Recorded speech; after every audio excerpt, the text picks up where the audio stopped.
All right, let's see. Are you here already? Let me make sure I've done this correctly. Today we are live on YouTube. Hey, YouTubers, you out there? Anybody here on Twitch so far this morning? Let us know. Let us know if you're out there and that everything's working right. And wow, yes, we are live on Facebook. Patricia Bishop is here already.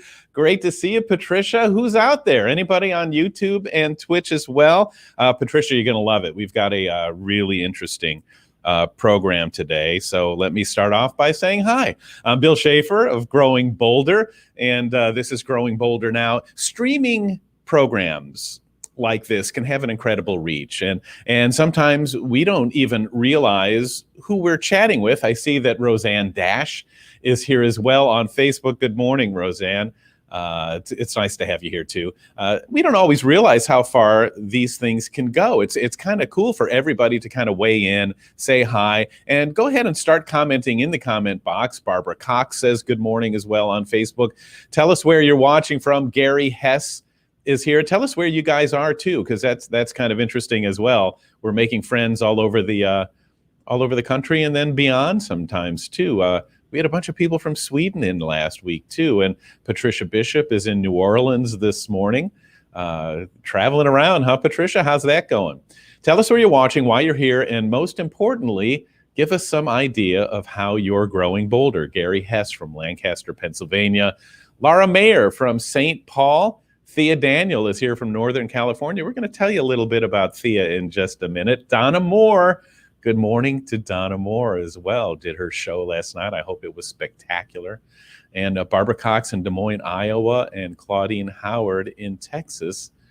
Donna Moore and my wife Mary have a duo. They're both unbelievable singers. Donna is tremendous. She does singing impersonations of a number of great performers as well. And she's tremendous. If you ever have a chance to see her show in the Central Florida area, or coming out and see her and my wife Mary. Sally Hughes in Tampa Bay. We got a good crowd going today. Still want to see more Twitch people. Georgia Pantelides is here from New Jersey. So yeah, it's looking really good. Everybody's up. Joe Pyers. Joe, you're gonna get Laura's aircraft going, because we would love to come out and watch that, man. That would be great to see her post a really cool video. Joe Pyers, one of my favorite story subjects of all time, and he's into these gyro planes. You know, it kind of looks like a bicycle with a propeller on the top and the back. And I took my wife Mary out there for her birthday. She loves adventure. I'm not so keen. And Joe took her up, and it was so amazing looking. And then afterwards they said, no, Bill, you have to go. And I thought of every excuse not to do it, and I went, and it was so amazing. In fact, let's do one of these. Let's do one of these where we're out in your yard and you're sitting in the thing and you can show it to us, and we can run some of that amazing GoPro video that you have. It says as soon as the runway dries out. Yeah, we've had a lot of rain in Central Florida. So yeah, that'll be great. And not only that, Joe, what a great attitude you have for life. Your enthusiasm. You're one of my favorite people. Georgia is in Yolder, growing Yolder, Holder. What is that? Erica Sinclair is checking in from Cambridge, England, and that's kind of what I was talking about. Streaming's everywhere, folks, and it just kind of shows us that we're all in this together and we're all the same. So let me tell you about today's show. Since everybody's here, I'm really glad you're here. This is going to be one of our best. Coming up, one of the most important guests we've ever had on our stream. There's Karen Bernstein. Karen, are you skipping your spinning class today to be with us here, or whatever it was this morning? I think it was spinning. Anyway, we're glad you're here. So as I was saying, this may be one of the most important guests we've ever had. We're going to hear from Ellen Jaffe Jones. She's a former investigative reporter whose life completely changed. She had a near-death experience. She had 3 loved ones diagnosed with cancer, and her story just might change your life as well, because I'm sure you've had the same thoughts, you've had the same concerns, you've thought about doing what she did. She's going to talk about taking charge of our own health, because these days, folks, that's what we all have to do. Your health, your fitness, and we're even going to talk about sex, because, well, why not? Who's interested in that anyway, right? Anyway, you're going to really love Ellen Jaffe Jones. She's got a lot to tell us that really will make us all take note. First of all, just a bit about Growing Bolder. In a sea of negativity, it is a place to find inspiration.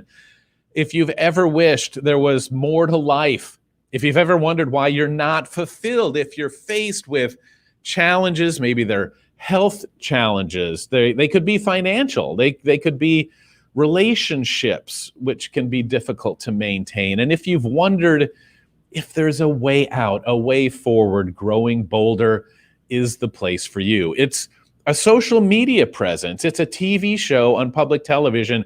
It's a radio show, and it's a podcast. It's an incredible magazine as well. So much more. And the place to find out about it all is the mothership, growingbolder.com. Do take a look at growingbolder.com. I'm telling you, folks, there really is nothing like it out there. It's just a place to be you. It's a place to be a better you than you ever thought you can be. And when we swim in a pool of like-minded people that are encouraging us to do better instead of telling us, gee, that's a good idea, but nah, it's too hard, or you don't want to go to Growing Bolder. It will change your life in a great way, in the best way possible. In fact, one of the things you'll find if you do go is a very cool page about something very interesting. We have a new broadcast television program. Some of you may know about it. It's called What's Next. It's kind of like Pardon the Interruption meets TMZ. We bring up a variety of topics, some short videos, and then our panel of Growing Bolder personalities, very interesting people, offer their takes, their insights, and their impressions, and it's excellent. There are some great conversations, unexpected moments that all center around what's next in our lives. It's pretty cool. Where do people talk about that? Just at Growing Bolder. And you can see where it's airing near you. You can even watch an episode by going to growingbolder.com/hyphen. Here, I'm going to say this again. growingbolder.com/what's-next. There it is. It's in the comment section too of your screen. Thank you, Tim, for popping that in as well. Also, we got a brand new app that takes our Growing Bolder shows, our interviews like the one you'll see today, our stories, and puts them in sort of a Netflix format. So you can not only find things easily, you can see just how many truly fascinating guests, pieces, and programs that we have for you. And the best part of it is, just like everything on Growing Bolder, there's no charge. Go enjoy, bathe in the stuff, look around, see what's there, connect with something. Just go to growingbolder.com/TV and check it out. That's the app there. Again, if you get confused, just go to growingbolder.com. It's all there. We had a great stream last week with a musician named Marlon Hoffman. What an amazing guy. I encourage you to go over to the app and look for that interview and watch it. He was like, man, everything he said, everything out of his mouth was wisdom and to the max, and you never would have expected it from somebody who's not like a professional motivational speaker, somebody like that. But we find so many pearls of wisdom. We all consider ourselves ordinary people, right? So many pearls of wisdom come from ordinary people, and nobody gives them a forum. Nobody gives you a chance. We're sharing comments here on the side. We all have a chance to participate. Thank you, Patricia. Marlon was amazing last week. We can all lend our voices, and together we're so much stronger and we're so much better. It's empowering, it's encouraging. And we have a segment that we do from time to time in this program. Patricia was our first bold soul, but we have another bold soul to introduce you to today. There's someone out of our audience here on the stream who is living a Growing Bolder lifestyle, someone who's active, somebody who's interested, inspiring, and in other words, a normal person who's just out there trying to live a fulfilling life. She is Thea Daniels from Sonoma County, California. She's learned the benefits of living with gratitude, of always looking to grow, to experience, and to making a difference for others along the way as well. Why don't we let her tell us a little bit about herself? Here's Thea Daniels. Hello, Growing Bolder community. My name is Thea Daniels, Coach Thea Daniels, and I live in Santa Rosa, California. I'm here today to talk to you about what fires me up, and that's you. I love people. I love the whole concept of ordinary people doing extraordinary things. And one of the things that runs my life is being in service to taking care of myself so that I can be in service to the people that are in my community. And then the whole coaching thing is about being able to help people be in touch with what lights them up. Happiness and fulfillment. Keeping it simple. Because when we make choices from a place of happiness and fulfillment, we live better lives. So no matter what it is that you're doing, when we know what it is that we want, we have a direction to go into. How cool is that? That's fantastic. Thea Daniels, man, definitely growing bolder, bold soul. And folks, you can do that, can't you? You can do a little video that kind of explains what your perspective is, where you are in life, what you've learned, what your thoughts are. Send us your video. Give it a try. Share it with us. If you think you'd like to try, just write the words bold soul, pop it into the comment section there along the side where you can see that Tim from Growing Bolder has already put the directions up there. Just pop the words bold soul in and we'll reach out to you and figure out a way to contact each other. Life is always best, folks, when we can empower and inspire each other. All it takes is what? A little honesty, a little vulnerability, which is great, and a desire to make a difference. And that's what kind of pushes us through all the rest. So become a bold soul, especially those of you who are popping in and who like what you see from Growing Bolder. Be part of it, because that just makes the whole thing better. Well, you know what? Without even thinking about it, I guess that's a pretty good intro to our next guest. I am Bill Schaefer, and this is Growing Bolder, and our next guest is a very bold soul because she wants to help all of us make some big changes, the kind of changes that just might help you live longer, certainly help you live better. And she says it isn't nearly as hard as it sounds. So what kind of changes are we talking about? Basically, it's just two. It's diet and exercise. And she just might be all the motivation you need. Let's say hi to Ellen Jaffe Jones. Ellen, how are you? I'm great, Bill. Thank you for having me on. Well, you look fantastic, and I can't tell you how happy I was to be able to reach out to you and find out that you were available to do this. I've known Ellen for a very long time. In fact, I knew you in the 70s, Ellen, and I was trying to think back on it, and I don't think that you were a runner. I don't remember that you were on any special diets. In other words, you were just like the rest of us. So what happened? Well, funny, just such a small world. Marlon Hoffman and I not only went to the same high school, but we were in drama and plays together and stuff. So just the world is so synchronistic sometimes. But, you know, I grew up in St. Louis, right next to the best bakery on the planet. And by the time I got to the age of 28, I almost died of a colon blockage. I collapsed in the newsroom. I was a television investigative reporter, first in Des Moines for 18 cold months, then Miami, and then moved back to my hometown of St. Louis. And they rushed me to the emergency room, and they said they'd never seen a blockage so large in somebody so young, and I would need to be on medication the rest of my life. It was the same year my sister, who was married to the lieutenant governor, and herself ran for the U.S. Senate, had breast cancer for the second time. She was very outspoken about that. And I'm going and I was the youngest in my family, so I had a lifetime to figure out what I didn't want to happen to me, to the extent you can control your genes, which don't determine destiny all the time. So I ran to the health food store and read all 5 books on fiber, and because that's all there was at the time, and started changing at that point.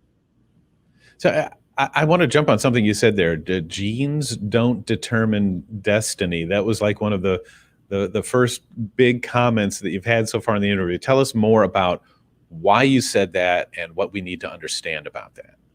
Well, my mom, aunt, and both sisters would go on to have breast cancer. And even before my mom and my oldest sister got breast cancer, the breast cancer in our family was so well known, especially because of my other sister, who led a very public life, we became part of the breast cancer gene studies. So now the BRCA1 and the BRCA2 gene testing that you can just go to your family doctor and get, those were part of our family's genes that were part of that research with Myriad Genetics. But we didn't need a gene to tell us that what we already knew, that the gene was alive and well in our family. And I never knew whether or not I had the gene, because on those studies, they don't tell you, until I went on Medicare and was able to get tested myself. As it turns out, I don't have the gene, but they believe that 2 of the cases in our family were environmentally triggered because they were late in life. So there is much you can do, and only 10% of all breast cancer cases are genetic anyway, to turn those genes on and off. There's a whole study called epigenetics, what turns genes on and off. And certainly what you see behind me is I have placed, as of last weekend, in 229 5K or longer races for my age group. I'm a nationally ranked sprinter, my gold medal from the National Senior Games here. And this all became kind of this mission when I was at a 5K race, and I coached high school girls cross country and track, and then just started racing here locally in Florida. And somebody came up to me as I was wearing the shirt, because this is my first book that I wrote, and said, "Oh, you can't run on a vegan diet." And so it just became this passion to show, yes, we get plenty of protein, we get plenty of energy. And when was the last time you visited the protein deficiency ward of the hospital? Cancer and diabetes, heart disease, those are the things we really need to stress about. You get plenty of protein on a vegan diet, which is how I morphed, in answer to your question, in this whole journey of what would be the healthiest way for me to avoid not only cancer, but heart disease and diabetes, which was actually more prolific in our family than even breast cancer. All right, I want to jump on this because I think this is where there isn't anybody watching who disagrees with you about anything you said. There's nobody out there who doesn't think a vegan way of life is probably healthier. There isn't anybody out there who hasn't thought about, maybe I should get off the couch and run every once in a while.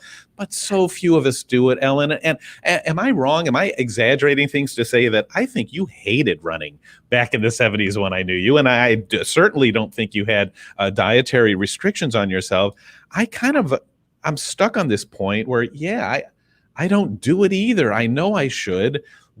Do we need to be faced with our sisters and our mother having some terrible thing and us living in fear of getting it? How do we motivate ourselves? How do we get that we can do this?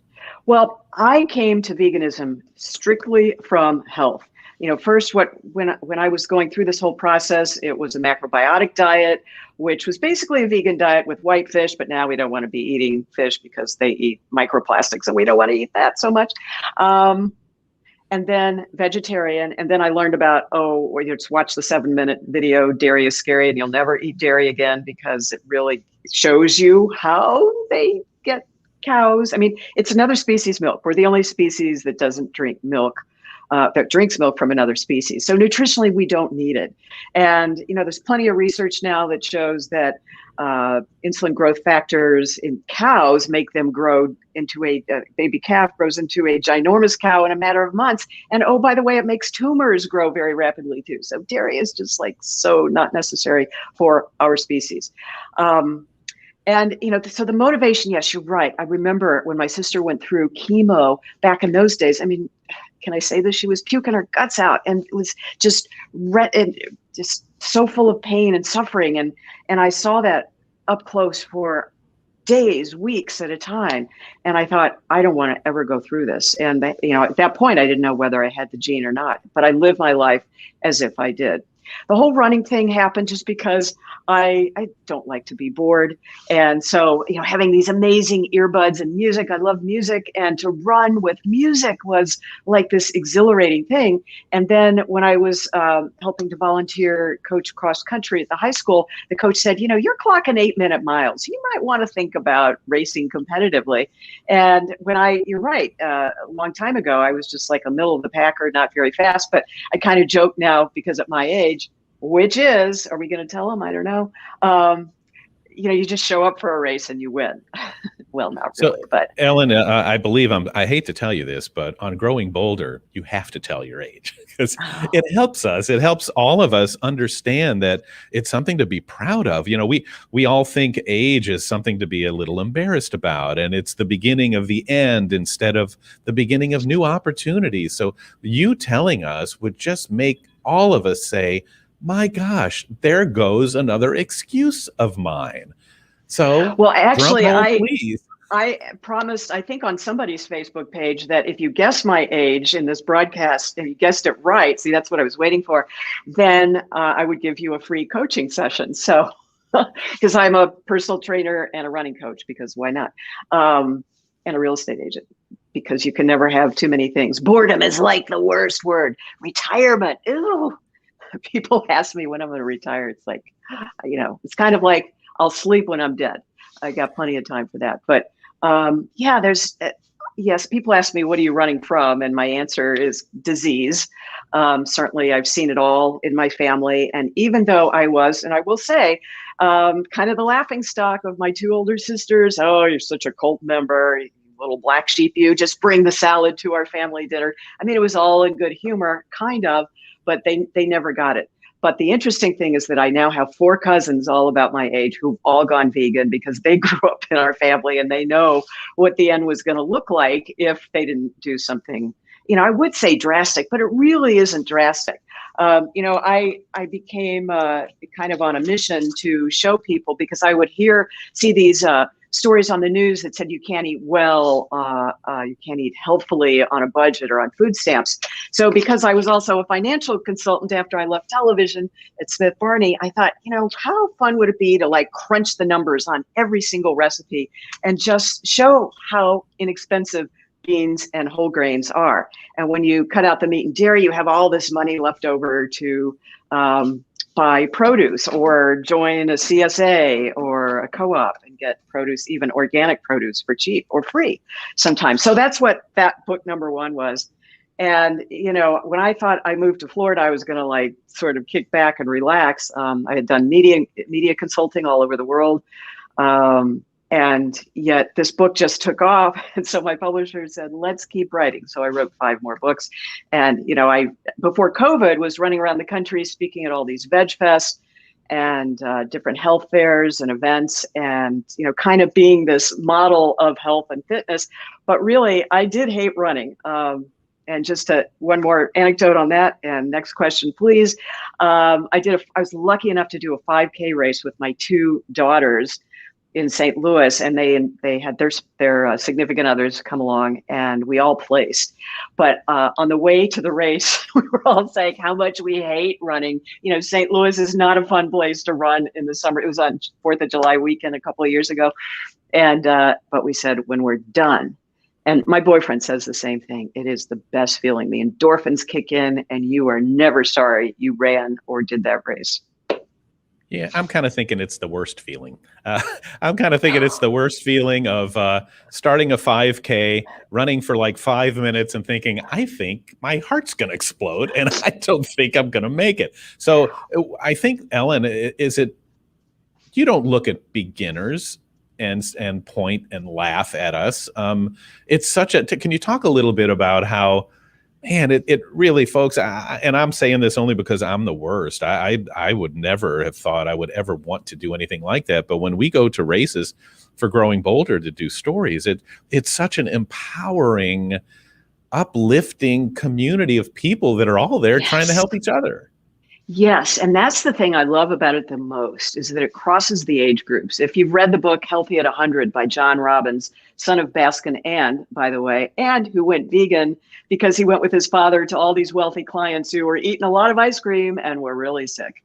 And so, it is that intergenerational living in these blue zones that is really the most important thing that we have in common for living a long and healthy life, and getting a cat too, by the way, I might say. Introduce us. This is Misty the rescue cat. She was abandoned at my vet's, and we made eye contact just like this. And if she is not a surrogate child, I don't know what is. But my boyfriend took the black lab to the park. Otherwise, we would not be having this quiet interview. And so Misty always finds me when the dog is gone. And so we just have a little special bonding time. So I hope that's okay with everybody, but she's such a sweetheart. Anyway, mom brain just totally went out the window there. I'm hypnotized. It's incredible the way that cat looks at you, Ellen. I mean, it's like, wow, what a gaze. What an excellent stare. I can see how you fell in love with that cat. We were talking about how it's not a place to be intimidated. In fact, it's quite the opposite. Whether you walk the whole way or whether you walk halfway and then jump off the course, it's a great place to try, to not to be afraid to fail. And we know that about running, but I'm not so sure about eating more of a plant-based diet, because I think to me, and folks, all of you who are listening, watching, can chime in on this too. For me, the obstacles are, I get home, I'm tired, it's been a long day, I just want to throw something in the microwave as quick as possible and have my meal. I don't know how to cook vegan. I don't know how to shop vegan. And I certainly don't know what it's I understand that when you are, it's not like every day you go, oh, I guess I can't have steak today. It's you stop even ever wanting it. You don't desire it anymore because you feel so much better and you like what you eat. So can you tell us a little bit about how do you do that? How do you say, okay, I think today is the day I'm going to make a difference in my life? How do you start? Oh, Billy, you touched on so many different issues and good questions. Let's start with, first of all, if you saw my freezer right now, there's a good chunk of frozen dinners in there. And they make all these, Amy's has an incredible line of vegan dinners, lunches, whatever, a little higher in fat. So, if you're watching your fat intake for cardiac patients, that may be something you're concerned about. So yeah, cooking from scratch. And people will say sometimes, oh, you mean you really have to cook from scratch? And I go, well, you don't have to. There certainly are, and I have a lot of ways in my books and coaching how to give you shortcuts how to do that. But, the other thing I say is like, if you are looking for ways to save time, you don't have time for cancer or heart disease and diabetes. Those are real time wasters. So I've been through those with my family, my childhood. I grew up in hospitals watching all these relatives just experience all this pain and suffering and the time. And I sometimes say entire generations are losing each other and don't even know it. So, the motivation is there. I have 3 children, 3 daughters, and I want to be, if I'm ever so lucky, to be a grandmother, to be a very different grandparent than, my parents ever could. And, their doctors smoke, for crying out loud. So I don't fault them. It was the information that was available at the time. As I say in this book, there's no money in broccoli. And when you understand that, you have to be your own investigative reporter like I was on TV to figure out the truth about food. Also at races, just let's drill down that point. So important. You can walk an entire race. Nobody will judge you. There are many people who walk races. I had a brother-in-law who entered marathons and was known because he walked the whole thing. And at the time, which was like 30 years ago, he was really an anomaly to do that. Not so much now. There are all different kinds of races. Some are just geared to be more fun runs or walks. And they support amazing causes, usually 501c3 nonprofits. So, you can look at that. And again, it's important. I have my 4th book, which is Vegan Fitness for Mortals. There we go. So I have all kinds of training programs in there, depending where you are. And I give you ways to figure out where you are on the scale of beginner, intermediate, or advanced, whether it's swimming, biking, walking, and or running. And most people, they'll say, do you think I could run a marathon in a year? It's like, well, how many 5K races have you done this year? How many training runs are you doing a week? So we kind of back time it like, we were in television to try and figure out when's the date you want to do a race by and how is it going to that end to get you there in a way. My whole thing is, as I say in vegan fitness, finish without injury. Because I coached high school kids, I saw that some of the coaches would really push them to the point. I even knew one high school girl who broke her femur. And, you got to do it in little baby steps. You can't just get there. One of the things that was really interesting, and I'll just share this. When I first moved to Florida, I'll never forget, it was on April 15th, tax day, turned out to be a Sunday. I hear this shotgun blast out my window on Anna Maria Island where I lived. And I thought either somebody's dead or that's a race starting. And I looked out the window, and fortunately it was the latter. And it was just a race starting. And I meandered over there, struck up a conversation with a woman who I'm friends with to this day. And I said, how do people run in Florida in the summertime? And she goes, get up at sunrise. And that piece of advice, we're still friends to this day, and it really served me well. So there are ways to do this, finding running groups in your community. And again, lots of people walk in these groups. it's just it's I wouldn't say it's easy, but if you have any degree of motivation, I know where I live in the Sarasota Bradenton area, the weekend runs, the training runs are along the beach, so it's very beautiful and peaceful. Right, Ellen, a lot of people are poking me now and saying, hey, at the beginning, Bill, you said you were going to talk about sex. When are you going to talk about sex? So we'll bring that up in a minute. But first, before we leave this point, because when you talk about, okay, well, it still sounds like work. Getting up early in the morning, training for your marathon. Talk about how the reality is once you start, it's not about work. It's about fun. It's about anything you did this week more than you did last week is what exercise is.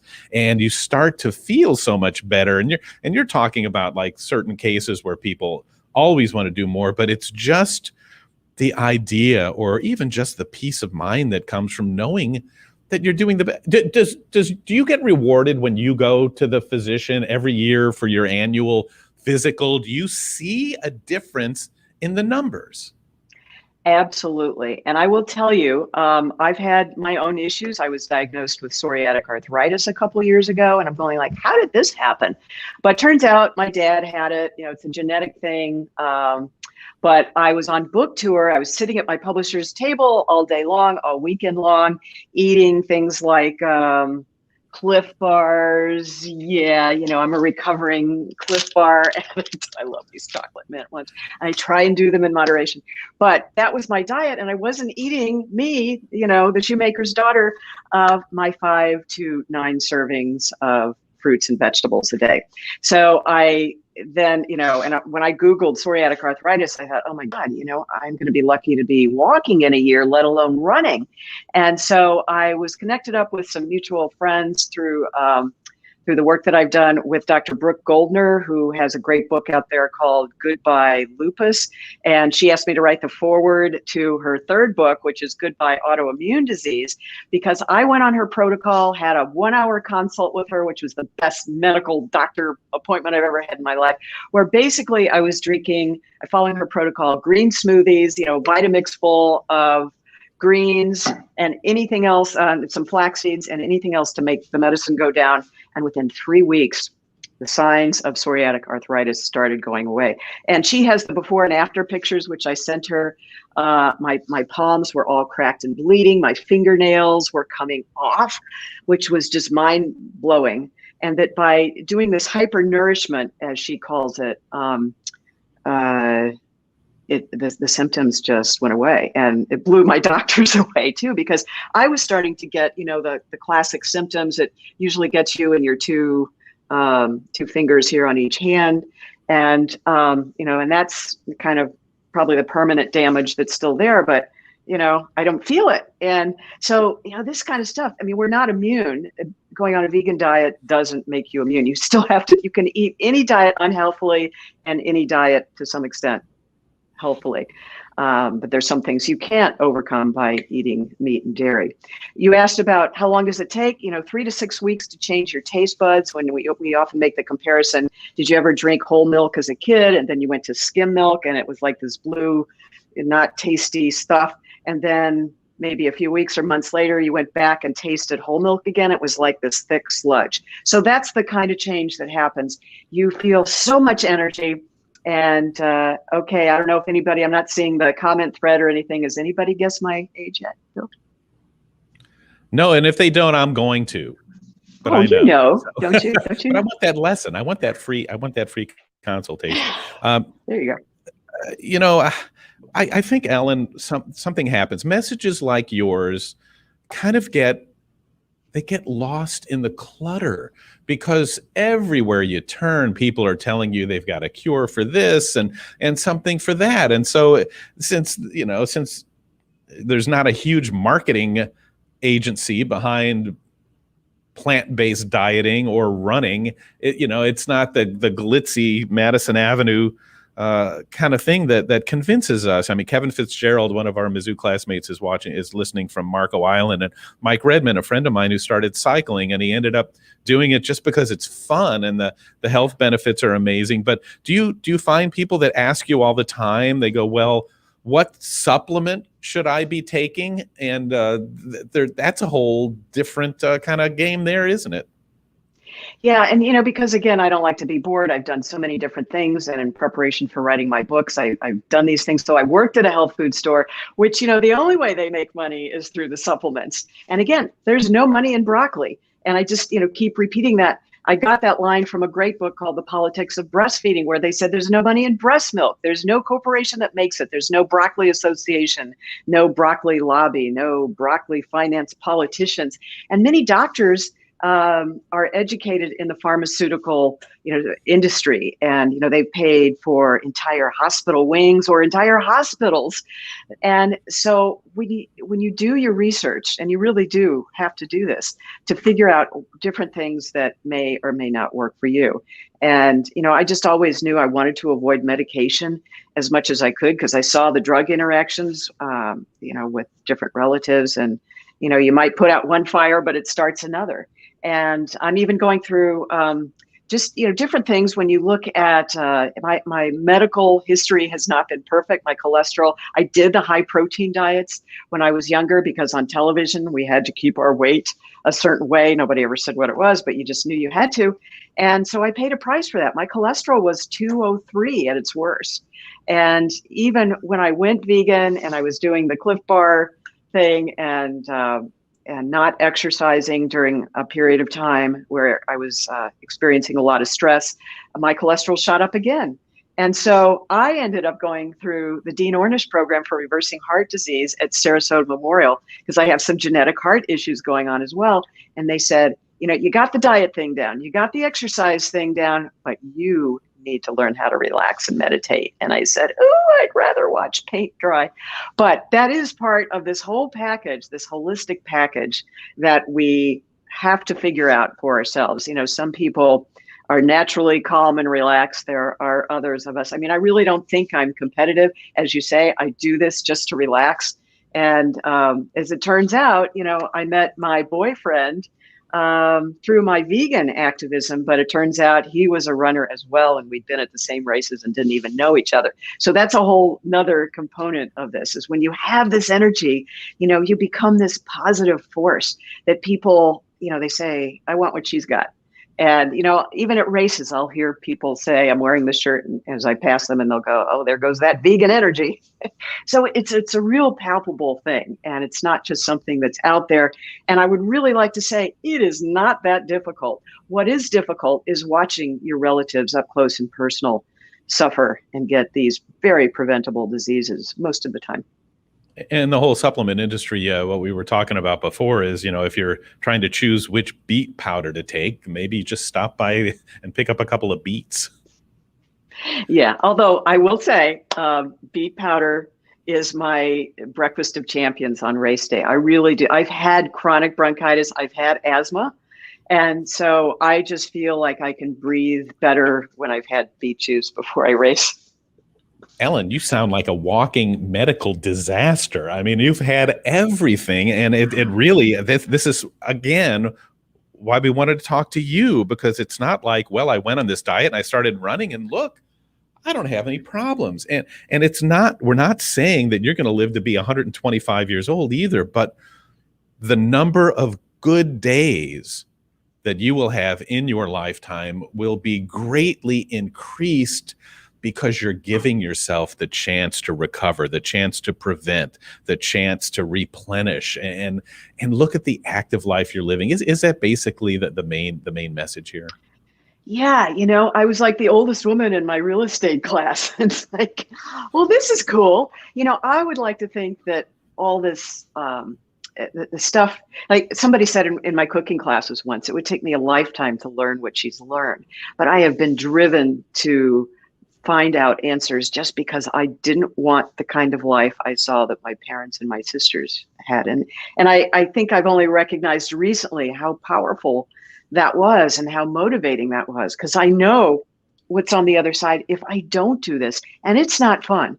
And my boyfriend I mentioned, and we're pretty public about this. Wait, show us, what is he, 20? Ellen? He's 15 years younger. That's right.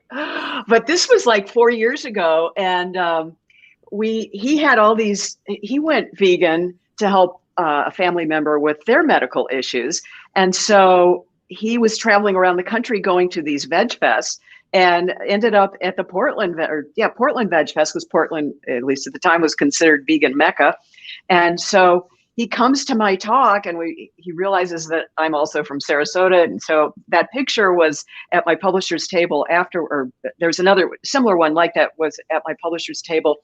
And he said, you should come to my meetups in Sarasota. So I started doing that for like 4 years. And, at the time we were both married to other people. And then the short story is, we both became available at the same time. And he had another meetup at this house that was his. And I said, if you know any single vegan guys, like, could you have them call me? So 2 weeks later, he says, you want to just go out as friends for dinner? And he realized, because I told him that I had never been to a vegan restaurant on my birthday. So he took me to the best one, of course, in this area, and just melted my heart. So yeah, that's the short story. All right. Well, look, that's a good transition because we're going to get to the sex thing. But first, you asked about your age, and yes, people are guessing. They're throwing numbers out here. Oh, yeah, that's the book. That's the book. That's what's coming. So Joe says he thinks you're 62. Mike says 72. Esther 69. Patricia says 68, but you look 38. Thea says 70. And there's a couple more guesses down here, too. There's somebody said 55. Ellen, you have, as they used to say in the game show world, you have stumped the panel because you don't look like an age. You just look like you. I think it's the high def resolution here. I mean, it used to be like in the old days of television, it's sort of a little softer, but somebody told me your neck kind of gives away your age. So those of you who said 68, I'm going to be 69 shortly. You are right. Well, yeah. And, here's the other way to phrase that question. When you and I were 20, what were 69-year-olds doing? They weren't. Look at your, Ellen goes, I'm not competitive. And look behind her. Look, there's only 5,000 medals behind you. Most of them earned probably in the last decade or so. So there's a whole new life stage that didn't exist before. And as a journalist, this may be the most important story of our lifetime. Is this new life stage that traditionally there was after 50, this is what you did. You watched Matlock and you sat in a comfy chair and you waited to die. And this is not the way that you and many other people are living. That's just so true. And it's really about how do you want to live this last stage of your life? And, certainly in the race, absolutely it is. And it's just not that difficult. I mean, people say, I can't run because of my knees. Oh, and by the way, vegans don't get arthritis, generally speaking. I said psoriatic arthritis, that is a genetic condition. And again, I was lucky I only got the fingers, but it can tear apart your whole body. So the reason is a vegan diet is very alkaline, very anti-inflammatory. Animal protein, you can Google all the reasons for this, but it lodges in the joints and causes inflammation there. And women who used to beat me like crazy 10 and 15 years ago aren't even running anymore. And it's just mind-boggling for me to really see that. So especially because we compete in 5-year age groups. So I know everybody in my age group, they know me. And, people just kind of are dealing with all these issues, as am I. But, it's like how much, we got to all die of something. And it's just Michael Greger, who's one of my mentors. There's some great vegan doctors out there. I suggest you follow them and follow the doctors and the dietitians and the athletes. He has a great book, How Not to Die. And that's really what this is all about. As in the book, Healthy at 100, there are cultures of the world where in these blue zones where they live above 10,000 feet, mountainous communities, intergenerational living, and, just one day their heart stops and that's it. So that really is the goal. And then to enjoy life to the fullest, if there's something you want to do that you don't think you can do, this is the time. So, what's the worst thing that could happen? And, for me, this is about comparing how I used to run and improving, or at least just maintaining. And with proper training, and if you hire a coach, and as you know, I've competed in the National Senior Games, and I was blown away the first time I competed in Cleveland 6 years ago. There were women who hired coaches from UCLA or USC that not only trained them during the year, but they paid for them to come out and coach them at the games. And I'm going like, holy guacamole, I am just a weekend athlete here. And, you know, at the national level, I'm fast enough, but I don't train enough to be super, super fast, just, you know, to be clear about that. There are women my age who are much faster and more trained, but I do all these other things. I don't train every day. I used to be a gym rat, and, you know, now I'm lucky if I get there a couple times a week. But there are other things that I want to do in my life, and I'm okay with saying I don't have to be the best at this. So, Ellen, as National Senior Games you mentioned, isn't it? It really isn't as much about the competition as it is this incredibly empowering, uplifting community of people encouraging each other to stay vibrant, to stay active, and to stay healthy as possible. Yeah, I mean, just the most mind-boggling thing was after talking to you, I realized that you were at the same games that I attended in Albuquerque. So.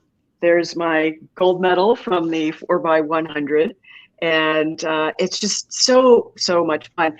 And, you know, in the local running community, it used to be thought that, you know, the senior games are just for geezers who are one step away from death's door kind of thing. But I'm telling you, they are super competitive and super fast at some of the levels there. So, but what's cool is that everybody is welcome and inspiring. We saw a 103-year-old, I guess you saw her in Albuquerque, do the 100 meters. And, Julia, you know, Hurricane Hawkins is 105 now, and she's hoping to be able to come to Fort Lauderdale in 2022 for the games. You can see her in action at growingbolder.com as well, Julia Hurricane Hawkins. And when you're there, Ellen, and you see, that's why your age, thank you for telling us your age, it does mean a lot. It's when people, it's the someone like me factor. When somebody can tell us all day long what we're supposed to do, but when we're 68, when we're 60, when we're 75, 78, and we see you talking about how much fun it is, how much joy you get out of it, how much energy you have, we start to think, well, maybe I could, $4 a day, vegan, maybe I could do that too. And maybe this is a good time, Ellen, to talk sex. What does veganism have to do with sex? All right, well, let me get there real quickly because I know we have just a limited amount of time. You're not going to show us any pictures, are you?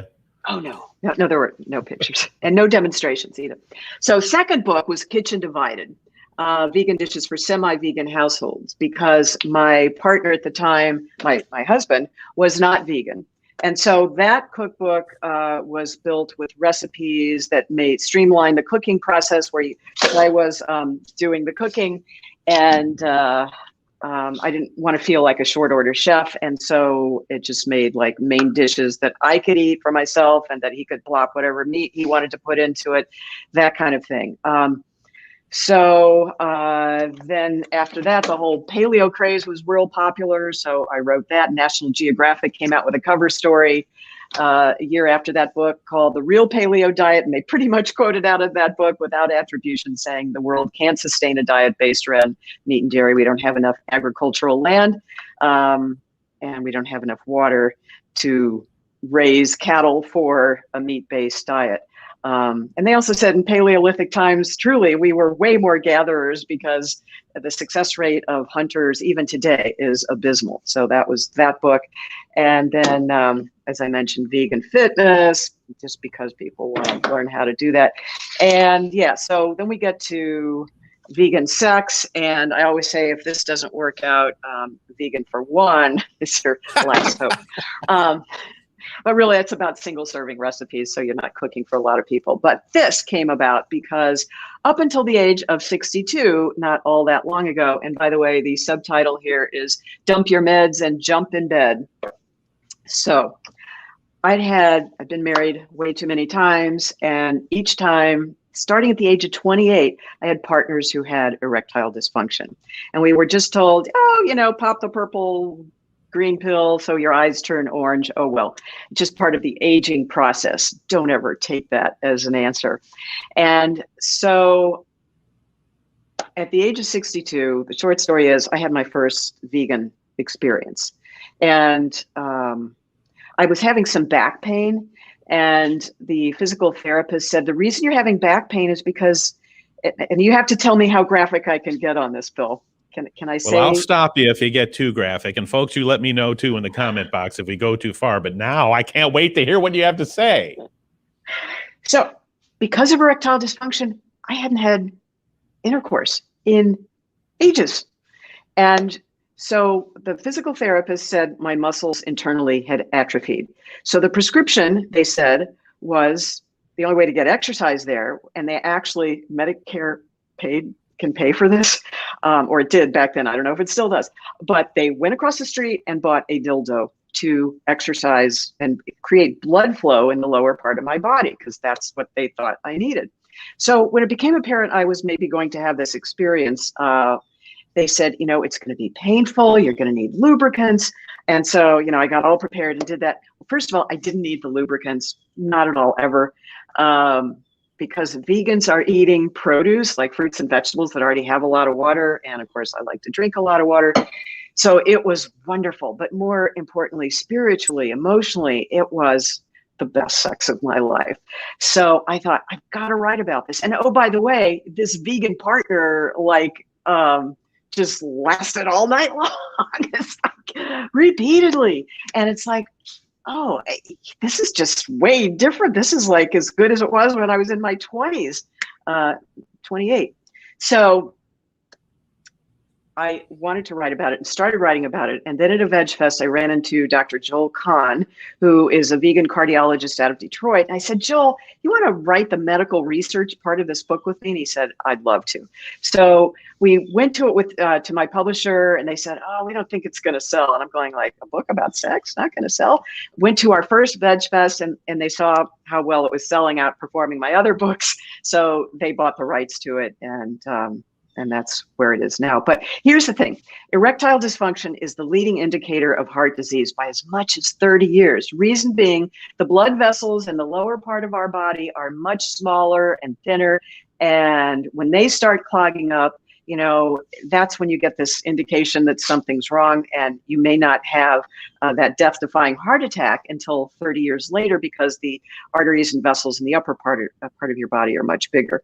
So that's the connection. What's good for the heart is good for other parts. It's all about blood flow. Check out the movie The Game Changers, narrated by Arnold Schwarzenegger, and it talks about the Nashville Titans going vegan to enhance their performance. And they show also, I won't give the movie away, but they, again, documenting everything that I said in this book, that you can see the difference in blood tests.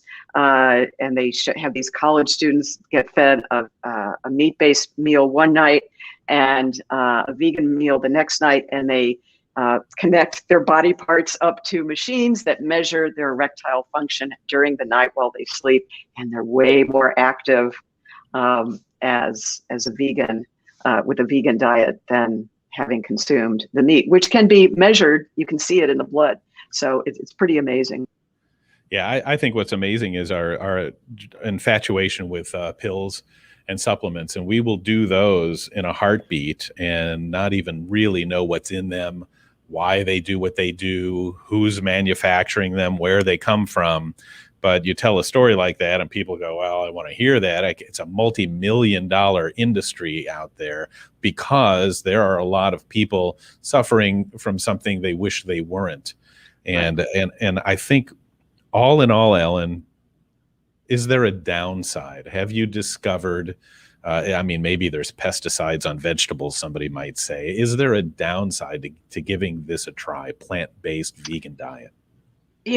When people the big question we always still get is, where do you get your protein? And again, just, in case you missed that shot, we're good there with the protein. But, we go right to the source. We bypass the middleman. So it's the same thing like with algae for omega-3s and 6s. Vegans actually need less omega-6 because you can read all about that. But, we just, the downside is you may make a few relatives or friends cranky, but there's other social networks to reach out to, and certainly, great vegan communities. We're so lucky here in Florida to be able to exercise pretty much 24/7, 365 days a year. Hurricanes are greatly overrated. We get advance notice as opposed to tornadoes and earthquakes, both of which I experienced in St. Louis. We just have this opportunity to really be the best that we can, whatever your sport, just finding something to do that you love. The downside is, you may just have to go through a different mindset, but, you get all the nutrients you need except for B12. B12 used to be prolific in our soil, and we wash our vegetables now. As far as pesticides, Dr. Brooke Goldner has written extensively. She reversed her lupus eating conventional vegetables. So eating produce, even with pesticides on it, is still better than eating animals, because the animals are eating produce that not only has been or plants that have been treated with pesticides, but my oldest sister died of MRSA, the complications of that. And I think part of that is she ate so much cheese, and cows in particular are given a lot of antibiotics because they are forced to breastfeed. And you can just research that whole thing. But if they miss a feeding, or with all of that overexertion on their mammary glands, they get mastitis. And as any breastfeeding mother will tell you, that can be really painful. And if it gets infected, you need antibiotics. So they give cows routinely antibiotics to avoid that mess. And we consume that. And the toxins, the pesticides, the medicines are way more concentrated in animal fat, even the lean animal fat. So if you're eating meat that is a lean cut of meat and you think that's better, no, there's still fat in it, and you still have this exposure to toxins, which is far more concentrated than eating any plant. Certainly you can check out the environmental working groups, the Dirty Dozen for the worst treated produce. Usually it's things like, I do buy my berries because they have thin skins, and the pesticides can be systemic in those two, or in the berries, and same thing with peaches. Anything that has a soft skin, you might want to try and buy organic. But that's such a small price to pay for this and all this energy and fun. Yeah, and I think really the overriding thing, Ellen, gosh, thank you for sticking with us. This has been quite a rigorous conversation. We've touched a lot of bases. If anything, I just hope that we can leave people the idea that, their diabetes runs rampant, heart disease runs rampant, obesity is everywhere, sore knees, sore backs. We start thinking that these are inevitable parts of aging. And in some cases, maybe there is some of that, but we have more power. We have more control over our future, over our health, over our bodies than we believe. And maybe it's time that we can all improve ourselves and not pass the buck. And that cat is just unbelievable, that cat. They're talking about you, Misty. But yeah, Ellen, so yeah, I just want to thank you for being as personal as you have and as you are, and sharing this message, which is probably your instinct from coming from the J school like we did, and spending our careers in media, and you've had many experiences. But take it from an investigative reporter's mentality. Don't take anything on face value. Trust yourself. Take responsibility for your own health, for your own energy, for your own future, and think about the things that you do here and decide what you think is best for you. Ellen's amazing. There is so much more to her, the work that she is doing, the inspiration she is sharing, the books she is writing, and the difference she's making. And even if all she did was bring up the conversation in all of our minds, it's definitely worthwhile. And you will want to check her out and keep up with all that's going on with her. And you can do that at her website, vegcoach.com. Our thanks and our gratitude to the uplifting and empowering Ellen Jaffe Jones. It's a great conversation, and it's something that we all should think about from time to time. And one of these days, maybe we'll all take those steps to change something in our lives, and maybe be able to give ourselves better, more vital, vigorous futures than we even know about. So that's going to do it for GB Now for this stream. As always, we're glad to have you with us, and just want to remind you that the party never ends at growingbolder.com. I'm Bill Schaefer, reminding you that whatever you're up to this weekend, try to make a difference in somebody else's life, because that's growing bolder.